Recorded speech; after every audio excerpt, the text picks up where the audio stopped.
welcome to Michael, Sharon, Zoni just joined. Hello.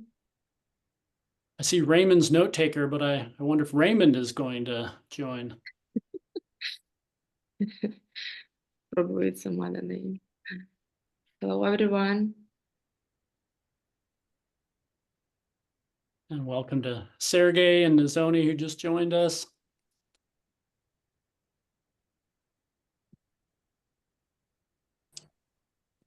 You can share where you're from, guys. I think it's so widespread. Or if you would like, you can switch on your camera. It will be also good. Yeah. I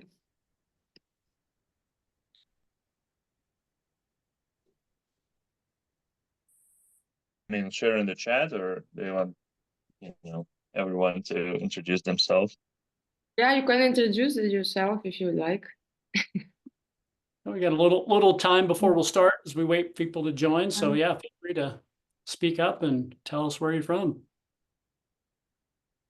Okay, so my name is Michael Samarokov. I'm from Colorado Springs, Colorado. Wow. I'm a software delivery manager.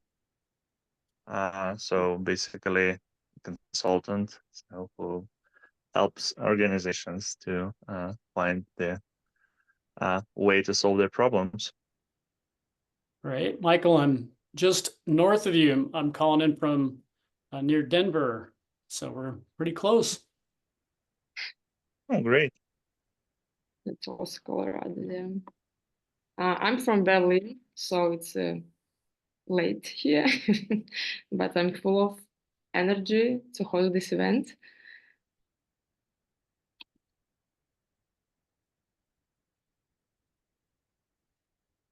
We had a few people join us. Yeah, go ahead.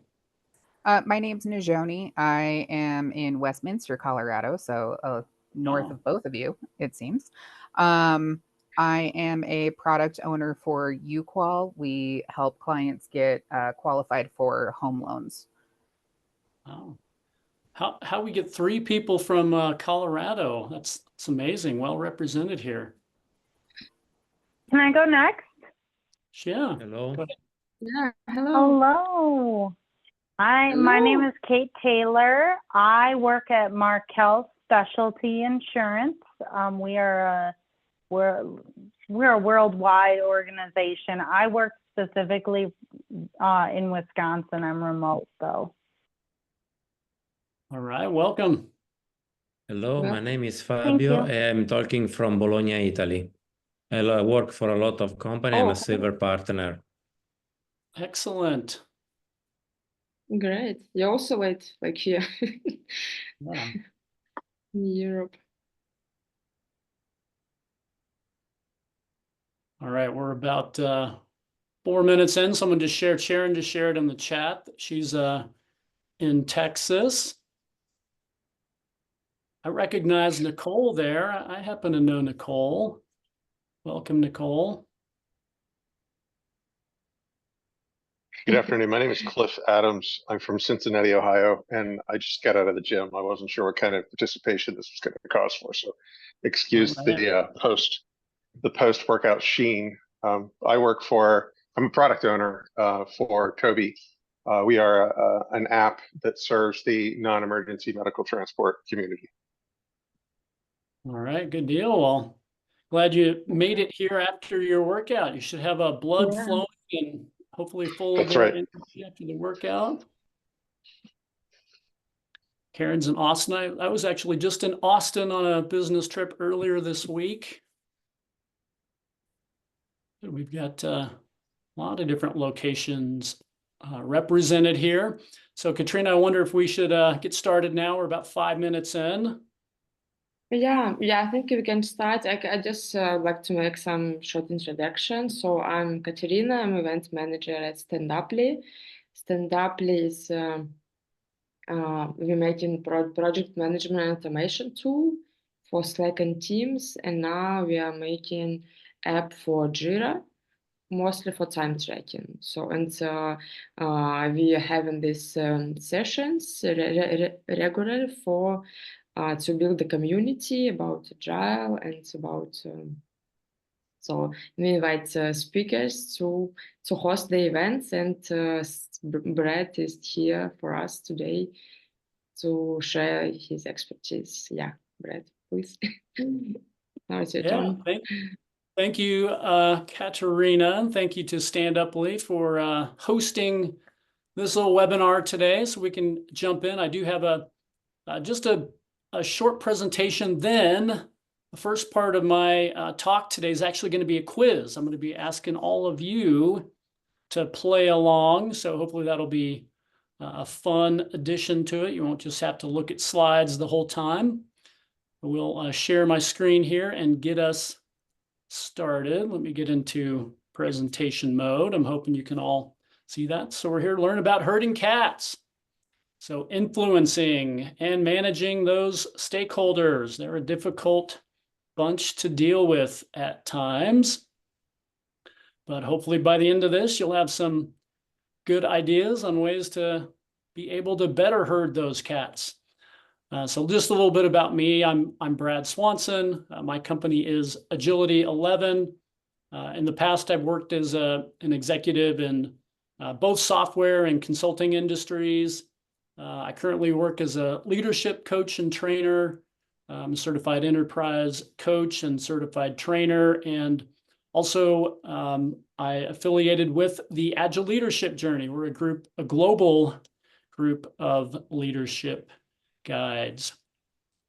So that's a little bit about me. I worked for a long time as a software engineer, starting way back in the 1990s, and was lucky enough to join an organization in about 1999, which was an early adopter of Agile practices. So we began using extreme programming way back then in 1999, 25 years ago. It's hard to believe. So anyway, just a little bit about my background. I mentioned I'm calling in from near Denver, Colorado. I'm actually in Golden, which is just outside of Denver. And I love to get outside on my bike and running and skiing. So those are some of the things that I do for fun. All right. So I mentioned the first part of the presentation is going to be a quiz. I'm going to see what all of you might know about influence. We're going to present some research on how you can increase your influence here. We'll see how well you can do on that. So I'll ask everyone to, on your device, either on your computer or on your phone, works well on your phone, if you can pull up this URL, menti.com, and then put in the code. I'm going to get the quiz started up here. Wait for folks to join. And then we'll get into it there. So let's see. I see 3 people have joined so far.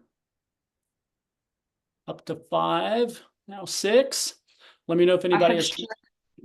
Yeah, I have shared in chat a link and the quote. Thank you for that, Katerina. All right, we're up to 9. How many people? We have 15 on the call, that would be including myself and Katerina. So let's see if we get maybe a few more. Up to 10 now. Is there anyone else who's still working to join the quiz? Let me know if you're having any trouble. All right, we got 12. Hopefully that's good enough. I'm going to switch what I'm sharing here and go to the quiz itself. Hopefully I can make that work. Let's see. Where is that? Where did it go? I think I lost my window somehow. There we go. Let me try this one more time here. Sorry, it's not giving me easy options here on. There we go. All right, now I think I'm sharing the right window here. So let's go into the quiz. Now, as a prize here, whoever wins the quiz, I'm going to offer you 50% off my certified Agile leader training. So try hard. You earn points by answering correctly, but also by answering more quickly. So the faster you get correct answers, the more points you will earn. There should be 6 questions here. We'll be tracking along to see how people are doing as we go. Let's get into it. Oops, how do we get to question 2 already? Question 1, we should be going to question 1. Let me maybe go back here a little bit. What is happening? Skipping the questions. Oh, enter, here we go. Click the wrong thing. All right, so everyone get ready on your devices. The question should come up here. Here's the question. What's a better first step for pitching your idea? Now check your device. You should see 2 options. Pick the one you think is the right answer. Better first step. Explain the problem or explain your solution. All right, time is up on that one. Let's check it. The buttons doesn't work for me actually, so you'll have to fix something. The quiz is not working on your device, Michael? Yeah, so I'm in browser. So well, apologize about that. Looks like it's working for most folks here. Looks like we got 11 responses, so you can follow along. Okay. Sorry if it's not working in your browser for you. You might refresh and see if it lets you jump in. So let's check here. Oh, we're not going to get to, well, I think we're going to get to leaderboard after the second question. So let's see what the next question is, and then we'll get to see what that leaderboard is. So get ready for question number 2. All right. Question will be coming up in just a second. Here it is. What's more persuasive if you're pitching a business plan? Got 2 options. Passion and enthusiasm or preparedness?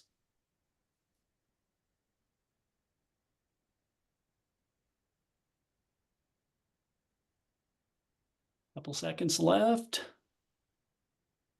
All right, passion and enthusiasm wins out on that one. Turns out, though, preparedness is the correct answer. We'll examine this a little bit later. By the way, after we do the quiz, we'll talk about each of these, and I'll share a little bit of the research that is behind some of these. So I think now we're going to get the leaderboard. Yeah, we're going to check in and see where we're at after 2 questions. Got to our first question, then we had a switch. Ooh, it looks like Kate is up there at the top, but close behind. Najoni is within striking distance, so we'll keep going. We got 4 more questions. All right, so everyone get ready for question 3.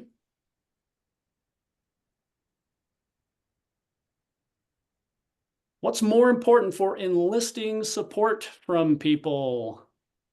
Confidence and capability or humility and receptiveness?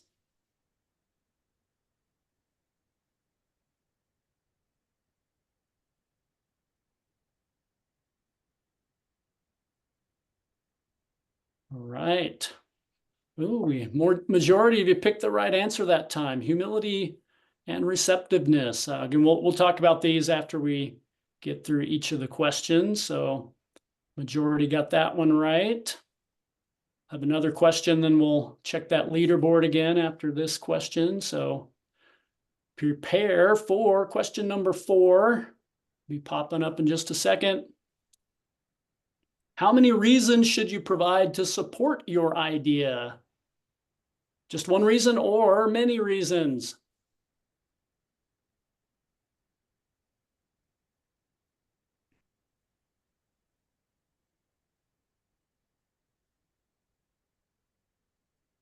And the time's up on that one. Ooh, turns out the right answer is just one reason. This is one that often surprises people. Again, we'll talk about the research behind this coming up after the quiz. So, again, I've seen this a lot. This is one that trips people up commonly. Let's see who is on top after 4 questions now. That would be after the 3rd, and then I think we'll See the update. Ooh, Kate is still doing great there. And Najoni is still right close there in second place. So good work to the two of you. Looks like a few of you, though, maybe, I think you could still pull it out with the last two questions. If Kate or Najoni trips up here, I think there's still an opportunity for somebody else to take over the lead. All right, two more questions to go. Let's get into question 5 now. All right, compared to average negotiators, the best negotiators ask questions this much more often. You got 3 choices this time. How much more often do the best negotiators ask questions?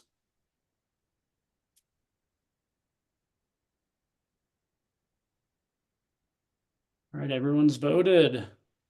Ooh, turns out the correct answer here, about 100% more often.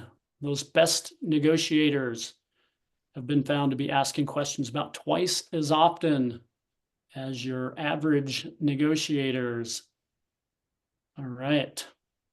Got one more question to go, then we'll get to that final leaderboard. So let's get to that final question. What percentage of your comments should be devoted to finding common ground? This one you have to enter a number. You got to be close enough to the right answer as a percentage. So from 0 to 100 here, I guess, would be your range. What percentage should be devoted to finding common ground? Research shows the correct answer, 38%. 38% of your comments, if you're in a debate type situation, should be devoted to finding common ground. Let's see. And in this case, if you were within a couple points of that answer, you got it correct. So it looks like, I think it's showing me maybe just one person got that one correct. So let's check that leaderboard. Here's the final stats on that. See how it turned out. We're gonna, oh, looks like Kate comes out. She retained the first place position. Nice job, Kate. So good work there. Thank you. Yeah, awesome. Congrats on winning. Kate, before we leave the call here, make sure that you get me your email address if you're interested in getting that 50% off discount. I'll be happy to share that with you. So you can maybe send me a private message and I'll be happy to get that to you. So, all right, hope that was a little fun. Maybe a few surprising answers there. I'm going to get back to my presentation now, where we'll look into some of that research behind this. So let me open up the presentation here once again. And let's go through those same 6. So first question, turns out that if you want to be more influential, it's typically best to start by explaining the problem before you jump into your solution. And the reasoning behind this, what the research shows, is that people need to care about the problem before they will care about your solution. So make sure that your audience fully grasps the problem first. A great quote from Albert Einstein. He once said, if I had an hour to solve a problem, I'd spend 55 minutes understanding the problem and then 5 minutes thinking about the solution. And by the way, this research, I have the references listed here. This one comes from the Strategic Management Journal.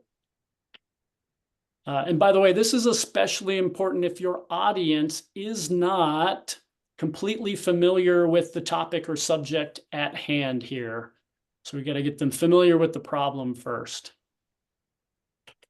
All right, next thing we discussed. Turns out it's better to spend more time finding common ground, less time on the attack or less time on the offensive, less time pushing your own ideas and arguing with the other side. And this is research from the Journal of European Industrial Training. I bet you didn't even know there was such a journal, but they studied negotiators, professional negotiators, and they found that the most successful negotiators spend 3 times as much of their effort finding common ground compared with people who are only average in negotiating capabilities there.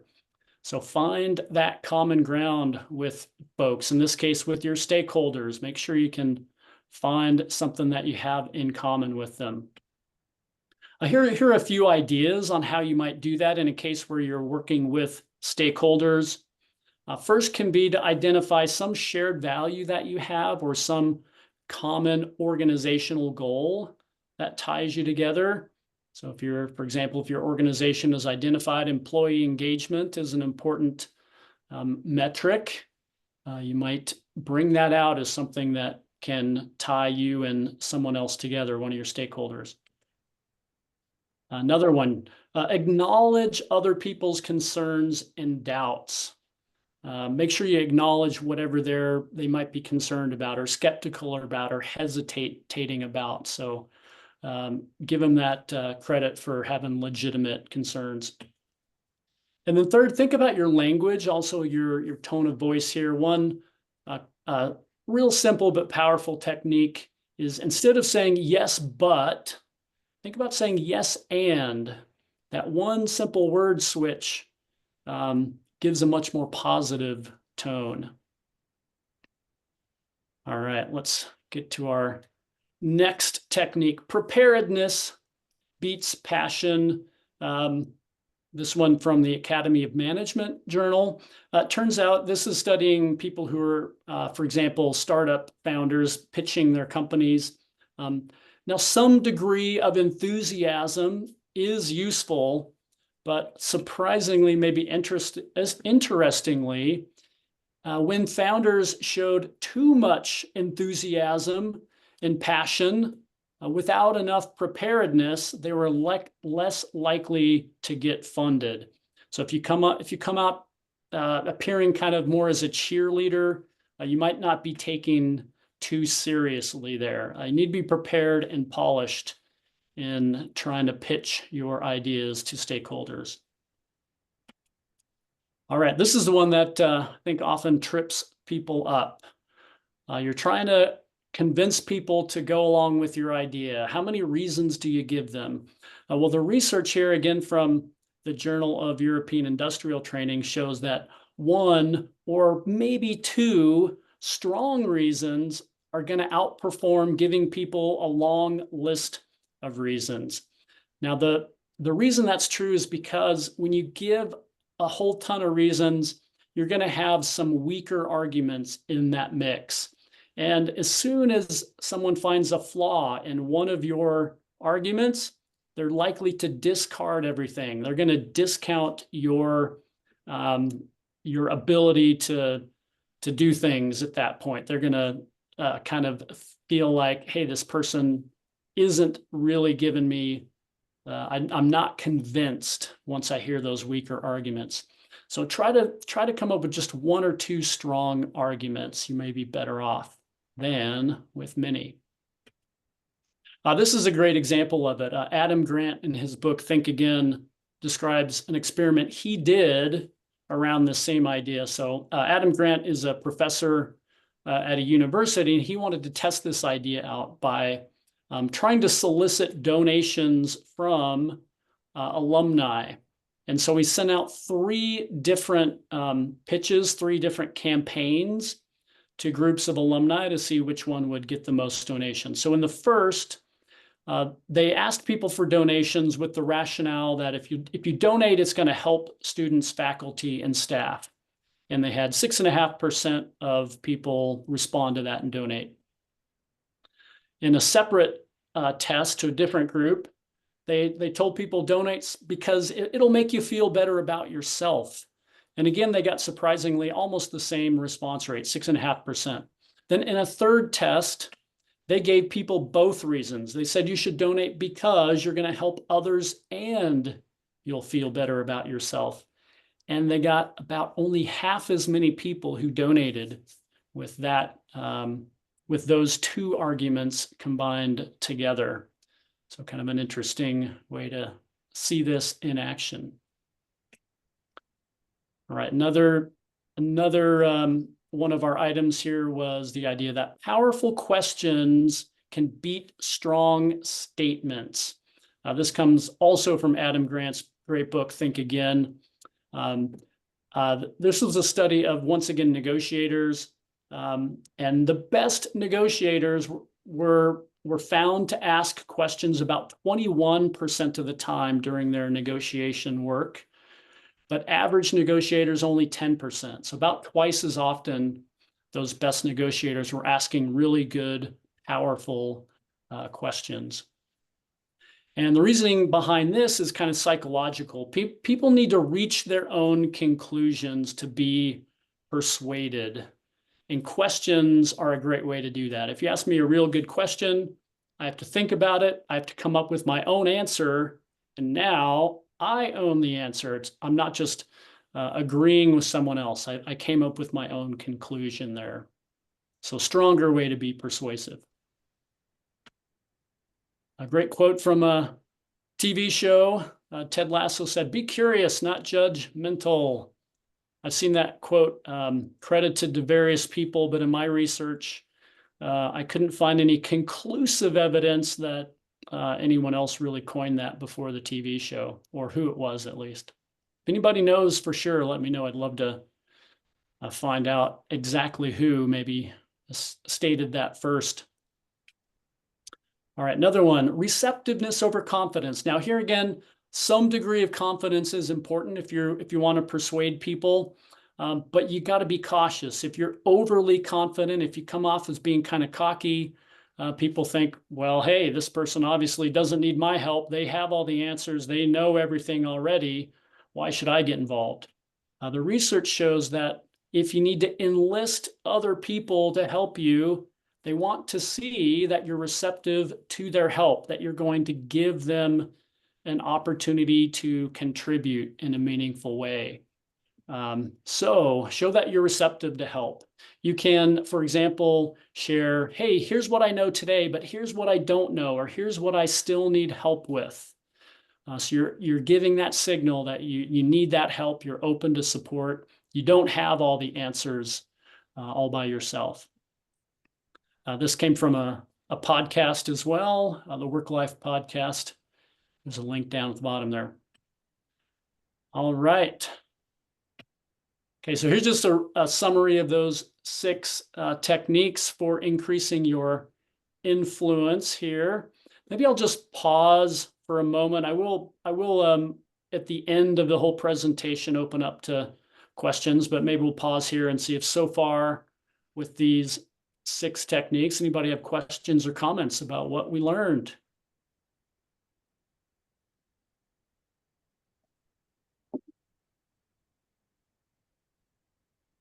All right, not seeing any hands going up. I don't see anything in the chat, so we can carry on. So these 6 are general techniques for improving your influence, can be used in a wide variety of situations. Next, I want to share some techniques that can help you very specifically in managing your stakeholders, especially if you're in a product owner, product management type of a role, where you have a whole large group of very authoritative stakeholders, and perhaps you don't have the authority to simply out or rank to make decisions that outrule them. You have to use your influence with them. All right, so let's get into that. So first technique and idea here. You've got ideas for a product. You have a hypothesis around what you should prioritize. You have hypotheses around what features are going to be the right features or how to design those features. To influence your stakeholders here, test and validate those ideas with real customers. So this way it's moving beyond simply you have an opinion about what should be done to you have data and evidence supported by data from real customers that shows you're moving in the right direction. You have rationale and justification for the way you've prioritized things or the way you've designed a feature. Lots of ways you can do this: surveys, interviews. You can create mock-ups or other simple prototypes and collect feedback on those. You've probably all heard of A/B testing. Get a couple versions of a feature out there and figure out which one gets the best results. So again, we want to move beyond opinions and assumptions here and get to actual evidence to back up whatever decision you're trying to make. And the important part here is backing it up with real customer feedback in that case. Seen a few things pop up in the chat. Looks like just a couple of comments, nothing for me to reply to yet. Again, we'll have time for questions at the end, so I'll keep moving on. So another way to increase your influence, and this one is going to require a little bit of effort on your part, and that is you need to build trust with people before you expect to complete a transactional event with folks. So if you want something from someone, it may be very wise for you to build up trust with that person first before you go ask them for something or before you go try to convince them about your idea. Interesting way to think about trust here. This comes from a book called The Trusted Advisor. They have a little equation here around how you develop trust. So you see on the numerator at the top there, credibility, reliability, intimacy. So 3 factors that weigh in there. And the intimacy part here is just about getting to know people as humans. So beyond just doing your normal work duties and doing a good job at those, you need to get to connect with people on a human level. I know this is one that I struggle with. I tend to kind of forget about that important ingredient. To me, kind of it's all about, hey, the work speaks for itself, but it may not be sufficient. And then also notice the denominator, the self-orientation. If you're always asking for things, asking and asking, but not giving, people are not going to be real receptive to you. So be willing to give sometimes without expecting anything necessarily in return. So again, get to know people, go out to lunch with them, spend time. If you're remote, spend a few moments at the start of a call asking about how they're doing, maybe do some icebreakers to get to know folks better. Listen, you got to practice active listening here. Be curious about your fellow humans. All right, another technique. I see this a lot in organizations that I consult with, which the problem is that oftentimes the way that decisions get made has not been explicitly agreed to. I got a whole group of people, call them stakeholders. They all have different ideas about who's going to make this decision and how is that decision going to get made. And oftentimes their view of it is, I'm going to make that decision because I'm going to shout the loudest, or I'm going to bug people until I get my way. So that can create a lot of chaos, confusion, infighting. So we need to have clarity for certain classes of decisions around who makes the ultimate decision, or how do we reach the decision collectively. Some of those categories might be things like who decides product strategy. If it's a group of people, is there one person ultimately who has the final say, or do we need to reach a consensus? Make that clear. Same thing for other types of decisions, like making trade-offs between budget, scope, schedule. Product owners, you're involved in prioritizing backlogs. Is it clear in your organization who makes that decision on backlog priority? I certainly advocate here for having an authoritative and empowered product owner. That's the idea behind that role in Scrum, is we do want one person with the necessary authority to make those decisions. So be clear, get to agreements with your stakeholders around how these decisions are going to be made.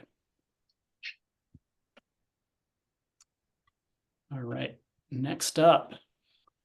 Here's another problem I often see. We're trying to make decisions around what should we do now or later? How should we prioritize work? We have all these different competing priorities and usually not enough capacity to get them all done.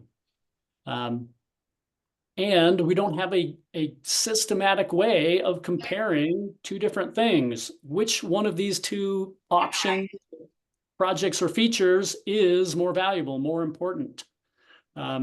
Technique here is to agree on a small set of the key value drivers for your product, your program, your project.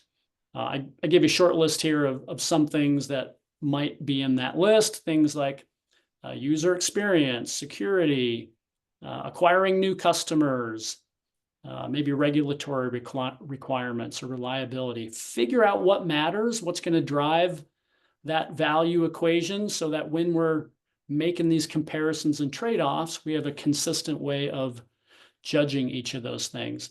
So I'm going to go now into a specific technique that can help you with this. I use this often at a portfolio level if we're talking about projects or initiatives across an organization. So I'll fill in as we go and just kind of show how you can use this. First step again is to select those value drivers. We'll just use an example here with 3 of those. So agree on what those value drivers are. You may want to give them each a weight. Maybe certain value drivers carry more weight. In this case, customer acquisition outweighs user experience, which outweighs data security.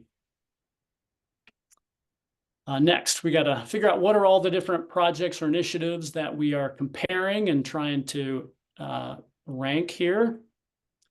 And then we ask our stakeholders to score each project or each initiative on our set of value drivers. How much impact will this project or this initiative have on those different value drivers? So you can come up with a numbering scheme here. I suggested powers of 2 as one possibility. And then with those numbers in hand, we can calculate a value score for each of our projects here. And if we also can estimate the cost or effort of these, we can then get an estimated return on investment. So this can help us make a rational decision between these things and ultimately determine how much capacity do we want to put towards different efforts? How do we want to rank them? How much of these can we do with the capacity we have? Where do we draw that line? And if we're going to draw that line on how much we can get done for this next time period, we want to focus, of course, on the highest ROI there. So I realize that's quite a bit of info. By the way, I'll be giving you all a way to download the presentation at the end here, so you can have a copy of all this to hold on to. All right, one final, I think, very important technique here. Another challenge I often see for product owners, for product managers, is you might be getting a lot of one-to-one requests. You have one stakeholder that comes to you and says, hey, I need you to do X. Another stakeholder flies in and says, I need you to do Y. A third stakeholder swoops in and say, hey, stop what you're doing. I have this thing here that I need you to do right away. This is a challenge when none of these stakeholders are talking to each other. They can't see the big picture always around what's really going on, what's swirling, what are all the competing priorities here. So it can be really helpful to manage your stakeholders if you bring them together more frequently. We can get a lot of benefits here. We get the wisdom of the crowd. We get to that shared understanding, a common understanding within a group of stakeholders. And we get everyone a chance to provide their input. In some cases, I've seen the HIPPO effect listed here. So HIPPO stands for highest paid person's opinion. Sometimes things kind of default to that mode of a decision. Everybody's arguing over something. We don't reach a consensus. Nobody has clarity on how this decision is going to be made or who's going to make it. Finally, the most senior person in the room just jumps in and says, here's what I think, go do this. I would suggest that might not be your best decision method. We just wait for the highest paid person to weigh in with their opinion every time we have a disagreement. This can help you manage your stakeholders. You can push back more easily on those requests that I call the shiny objects. Imagine you've all had these stakeholders, people who say, ooh, shiny object, team, please go chase after this and give me this. And a few days later, it's, ooh, new shiny object. Team, please chase after this shiny object. We get that kind of churn here. If you can bring stakeholders together, those stakeholders as a group are probably going to push back on some of those. So that can give you a little bit more ammunition as a product owner, product manager to, again, help you convince stakeholders about the right way to move forward. When can we do these? Well, I see lots of opportunities to bring stakeholder together when you're working on product strategy. Earlier, we talked about deciding on those value drivers or other KPIs, bring stakeholders together at the same time for that. If you're doing roadmap planning or PI planning or quarterly planning, certainly sprint reviews and Scrum or any type of product demo, often we'll have a group of stakeholders there. If you're doing user story mapping, customer journey mapping, or some technique for defining your scope, bring your stakeholders together at the same time to have these conversations. Those are all good opportunities to get them together, talking to each other. All right, so here we have a summary of those 5 techniques that we talked about in the second half here. So first off, make sure you have clear decision authority for different types of decisions. Make that explicit. Identify that small set of value drivers so you can make rational decisions about priority and trade-offs. Test and validate your product ideas. Build up trust with your stakeholders before you start asking them or trying to influence them. And get your stakeholders talking to each other. All right, I want to open it up to questions now. I'm looking at some names on the Zoom screen, but I'd welcome folks to raise a hand and speak up if you have a question or any comments. And if you're willing to turn on video when you do that, even better. Who's got a question or a comment?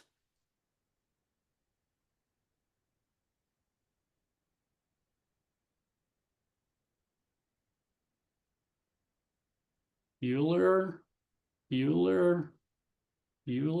Anybody know the movie reference there? Definitely know the movie reference. Right. So we bring our stakeholders together usually several times a month to go through things. And it seems like we get derailed on some of the minutia instead of focusing on like the larger ask at hand. Yep. How would you go about kind of diffusing those situations? Great question. I just stopped sharing. Did I stop sharing? Looks like I did. Let me bring it back up again. Of the techniques we talked about there, I think having clarity on decision authority can help there. And a lot of times I see in groups, it's not clear who's going to make this decision or how we're going to do it. So it just kind of often boils down to who's going to shout the loudest to try to get their way. Or again, maybe it goes back to a HIPPO situation where we have the meeting, we can't make a decision, nobody knows what to do. And then after the meeting, the boss, the VP, the CIO, someone steps in and says, go do this because I told you to. So if you can first agree on in those category of decisions, You mentioned meeting, I think, a couple times a month for whatever types of decisions you're making in that meeting. Maybe first agree on, hey, how are we going to make these decisions when we bring this group together? I think the Scrum viewpoint here is the product owner or product manager, whatever you name that role, is intended to be someone with authority to make the important decisions around a particular product. So if I've got a group of stakeholders and they're all weighing in on something, if you have a strong authoritative product owner, they can take in that information and then make a decision. You might use techniques here like a voting, something like dot voting if we're trying to prioritize amongst a group of things. To go back to one technique I shared here, if you have, you've clearly identified value drivers here, and part of what you're trying to decide is how do we prioritize or rank these different projects. This technique could help there. Having a strong facilitator could help here as well. Someone who's really good at facilitation can help out there. Let me see if anybody else in the group has ideas for who was that who spoke up? I think that was Najoni. Cliff, I see your hand go up, but let me just check first. Cliff, if you have a comment to add on to that, please do. If it's a separate question, I'll get to you in a second. Anybody else have thoughts or ideas to help Najoni?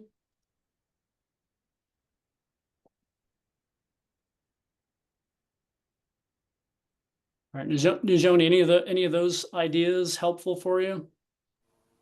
Yes, they are. Thank you. Great. All right. So, Cliff, you are up. Hi, Brad. First of all, great presentation, and you're clearly a very skilled facilitator. I appreciate the content and the way you just handled my hand. My question is, let's say you start off a project and there's a number of stakeholders and they're all exhibiting, the one-on-one. They come to you individually as a product owner and try to negotiate with you. And at some point, let's say there's a breakdown. Let's say those number of stakeholders don't like each other, but then the hippo wins.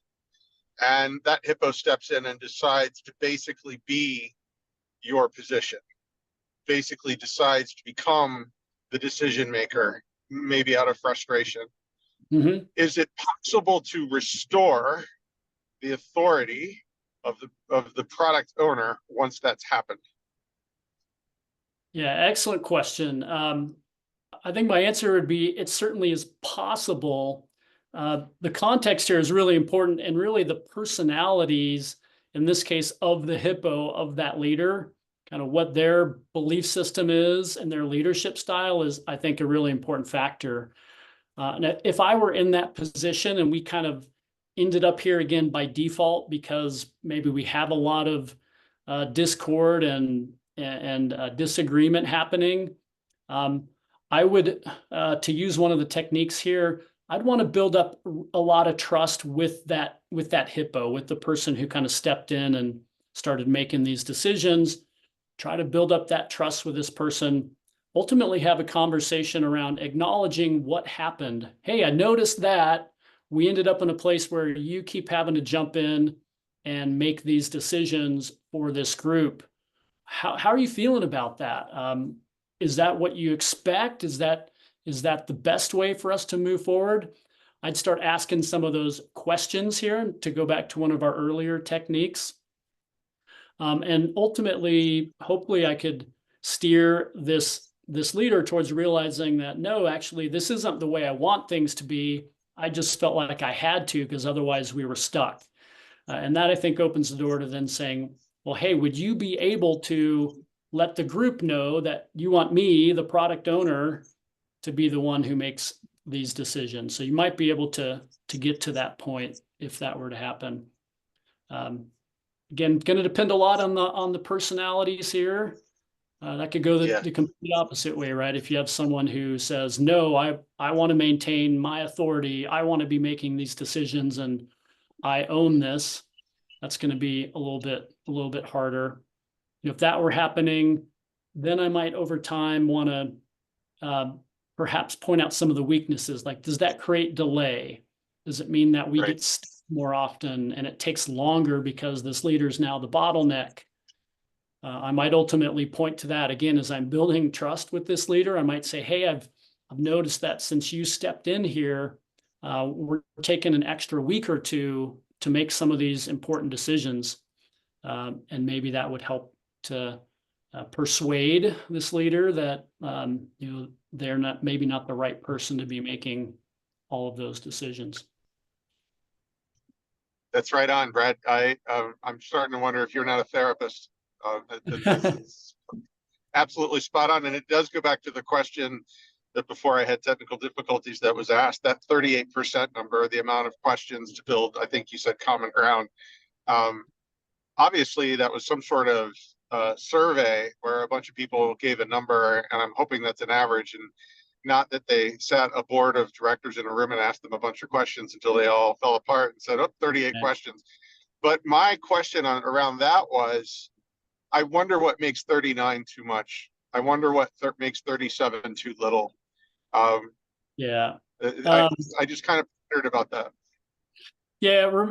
I'm trying to, I guess, I don't know that I included, there we go. Oh yeah, I have it in my notes here. So those numbers were from a study of professional negotiators. So people like who are negotiating things like, union contracts or big important negotiation events. And the comparison in the study was, well, first they had a way to measure which negotiators were the most successful. In other words, they achieved better results in terms of getting what they wanted to out of the negotiation. And then they compared what did these best negotiators do differently than people who only got average results. And their numbers showed that the average negotiators were spending 11% of their time or their statements during negotiations on trying to find that common ground, whereas the best negotiators were spending 38%.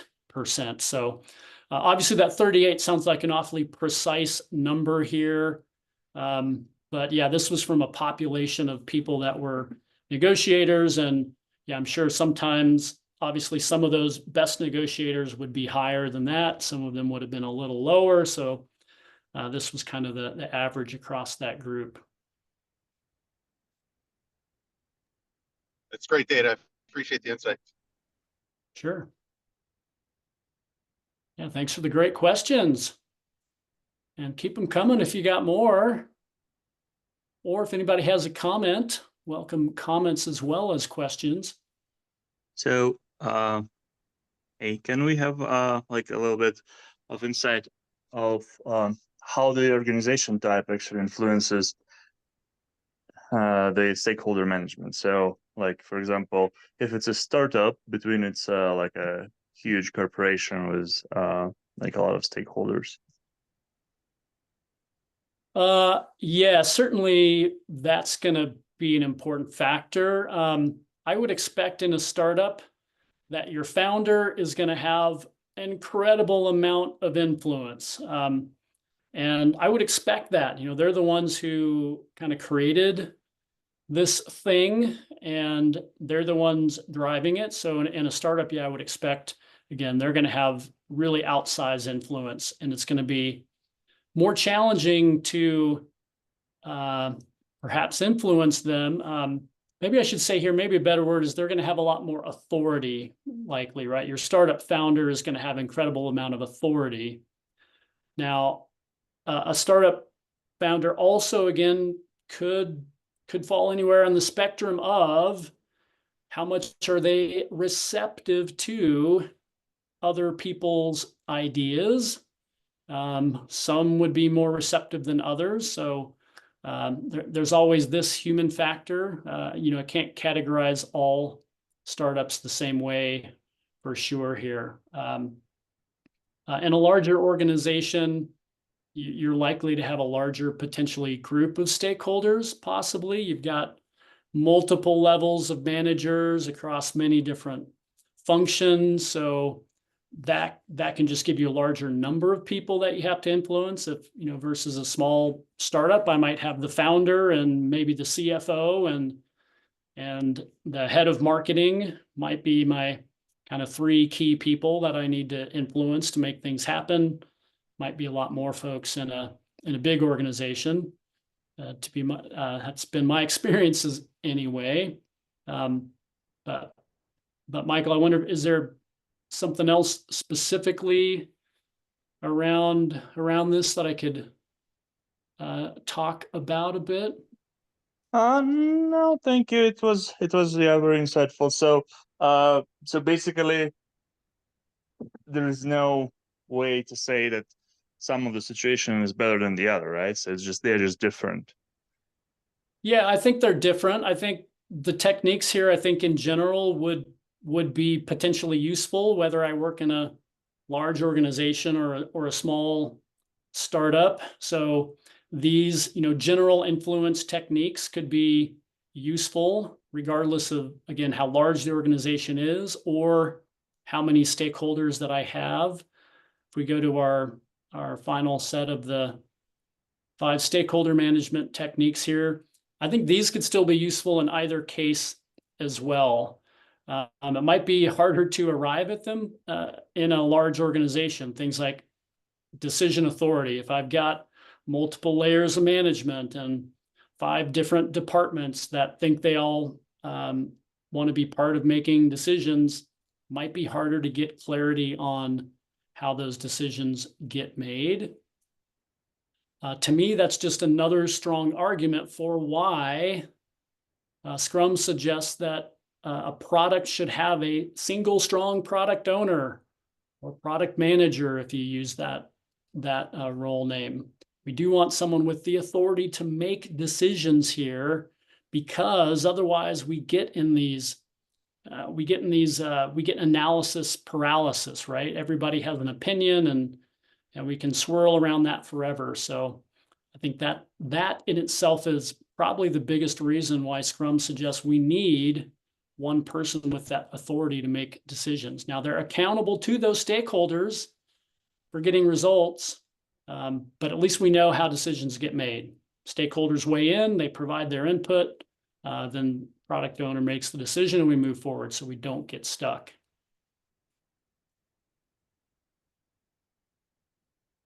Another excellent question. What else? Brad, it's Cliff. I can follow up on that a little bit. In terms of if you're going into a situation and like I described, where you have 3 or 4 strong leaders and they're each, I would guess that, before they're feeling a need to be heard each. Mm-hmm. And they're probably feeling like they're not going to be adequately heard unless they go one-on-one with you. Do you immediately try to be direct with that problem and bring that observation to the forefront? Or do you do some initial work one-on-one and over time try to draw that crowd together? Good question. I feel like there's so much context that has to be considered in a case like that to really, even venture a guess as to what might be right. I need to understand the individual personalities, the overall culture of the company, I think, to kind of weigh in on that. So I don't know that I can give a group. Actually, that answers my question. Good. That's a very good answer. Yeah, but I do think if I go to what we're sharing here, the idea of building that trust with people could be really key. I think in all these occasions, if I have some good one-on-one interactions with the stakeholder, I want to leverage that to build up that trust.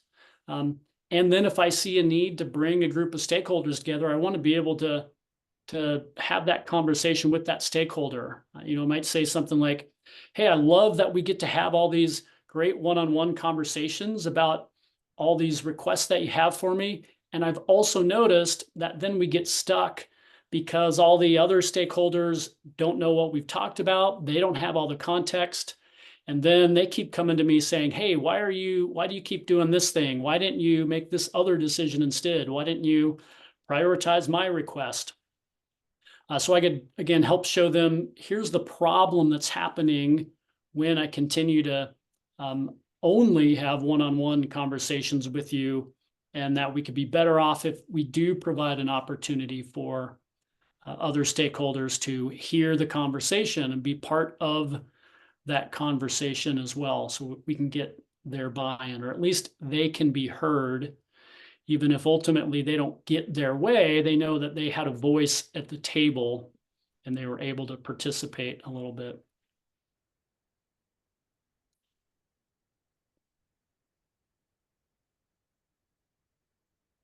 Great. What else? Anyone else with a question or a comment?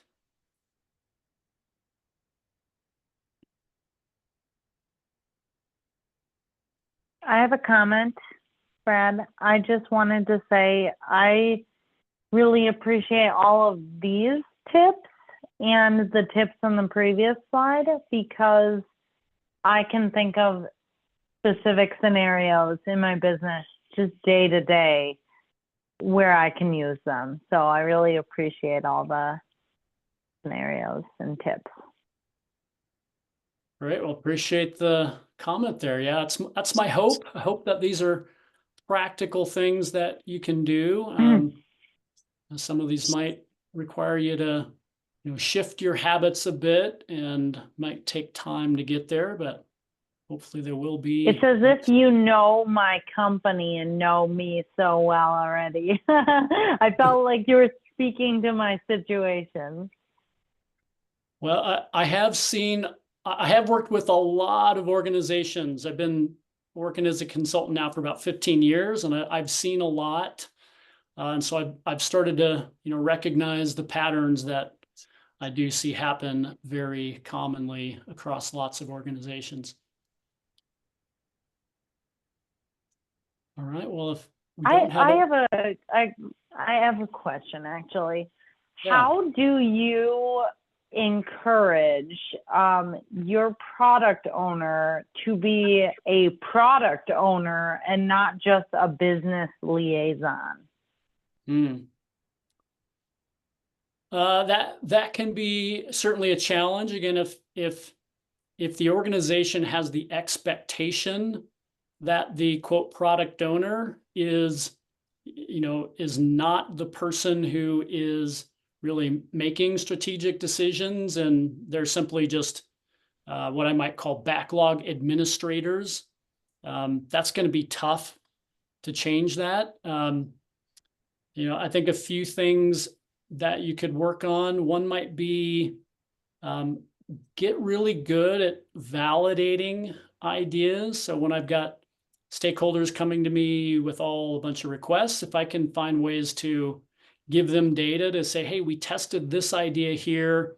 We did a survey, we did an interview, we did a mock-up to get customer feedback. Here's what customers are saying.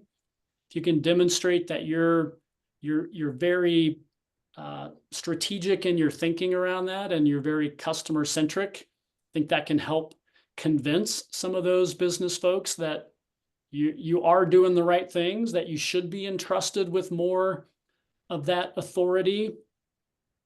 Again, I'd also work on building up those relationships with folks. So if they trust me more, I'm able to build up that working relationship to where I can maybe step by step start increasing that authority. I go back to, let's see, decision authority here.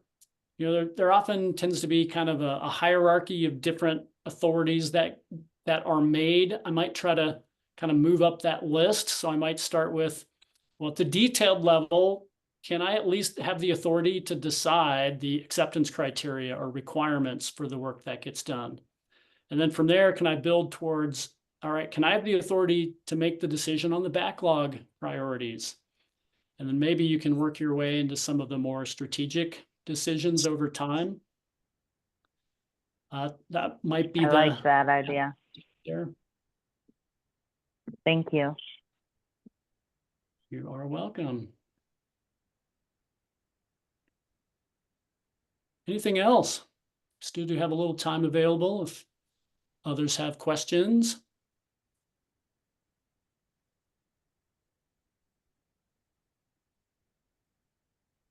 Well, if not, I'll give the shameless plug here. I mentioned at the beginning of our quiz that the winner would get 50% off on our Certified Agile Leader training. So Kate, make sure I get your email address before you leave if you're interested in that. And if anybody else is, you can go to our website here and learn about it.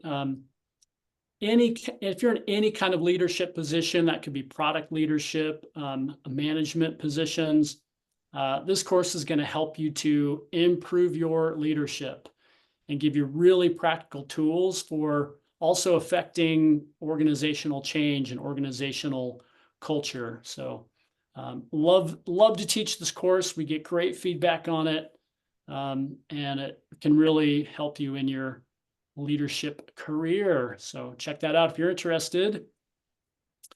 And also, if you'd like to get the presentation here, I have a URL and a QR code. If you just sign up there, you'll get if you sign up on our email list here, you'll get a reply email that'll give you access to the presentation you saw here today. By the way, just a little play on the memes some of us are seeing out there. There's a lot of doomsday talk around Agile is dead. Well, my response to that is long live agility. I'm still a huge believer. Agility is more necessary than ever as we see the pace of change increasing and we see more complexity in our products and our organizations. We need better agility. So it's really getting back to what true agility is about here. So Agile definitely is not dead. All right. So again, that's how you can get the presentation if you're interested in it. All right.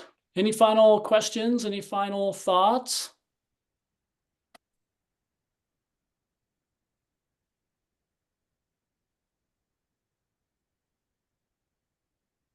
Well, if not, then thank you all for taking some time out of your busy schedules here today. Feel free to reach out to me. Again, my website's agility11.com. If you want to connect with me, I've got plenty of ways for you to connect there. The URL here also will give you a way to connect. So, Katerina. Yeah, great, Brad, thank you. Thank you so much for this incredible. I think Vlad would want to say something, or am I mistaken? Okay. So yeah, there will be video and posts after this session. So I'll post all the information and some notes and everything later. I think tomorrow. Yeah. Thank you so much, Brad, for your time and for your great information. Very welcome. Thanks again for the opportunity. If anybody has any questions later, again, reach out to me. Don't be a stranger. Happy to connect with you. Thanks everyone for coming. Thank you. Bye-bye. Thank you. Thanks a lot.